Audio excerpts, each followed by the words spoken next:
Welcome to my channel cartoon TV. प्यारे बच्चों, इस वीडियो में हम सीखेंगे नज़्म पतंग उड़ाना ठीक नहीं है।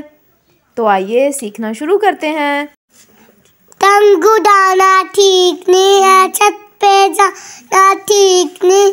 अगर तुम भागे डोर के पीछे गिर जाओगे छत से नीचे। ध्यान तो बच जाता है, जोर से हाथ भी कट जाता है। पतंग उड़ाना ठीक नहीं, छत पे जाना ठीक नहीं है। अगर तुम भागे डोर के पीछे गिर जाओगे छत से नीचे। ध्यान तो बच जाता है, जोर से हाथ भी कट जाता है।